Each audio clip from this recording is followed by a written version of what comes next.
बरोबर आहे. काल दिवस आणि रात्री एक पथक पेट्रोलिंग करत असताना त्यांना माहिती मिळालेली. त्या पथकाने माहिती मिळाल्यावरून एक संशयिताला ताब्यात घेतला. त्याच्याकडून 3.10 ग्रॅम MD मिळाला आणि एक मोबाईल. टोटल 25,500 रुपयाचा मुद्देमाल कायदेशीर प्रक्रिया करून पंचनाम्याप्रमाणे जप्ती केलेली आहे.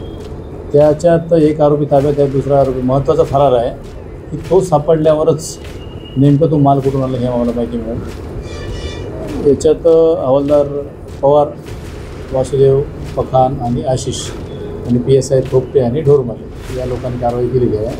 इथं कुठल्याही हद्दीत काही खबर असेल तर पोलिसांना मदत करावी, सहकार्य करावे. कुठल्याही बाबतीत माननीय पोलीस आयुक्त साहेब यांच्या नेतृत्वात जो ऑपरेशन थंडर सुरू आहे ते कंटिन्यू आपण ह्या थंडरच्या कार्यक्रमाला पुढे नेऊ आणि नशामुक्त कसं करता येईल शहर त्या पद्धतीने आपली वाटचाल सुरू आहे. कोणालाही नागरिकांना असं काही खबर तक्रार असेल तर पोलिसांना किंवा इतर माध्यमांनी कॉल करून माहिती द्यावा. माहिती गुप्त ठेवण्यात येईल आणि MD, गांजा अशासारख्या ज्या नशिले वस्तू आहे ते आपण जप्त करून कायदेशीर कारवाई करून समूळ नष्ट करण्याचा आपण प्रयत्न करू.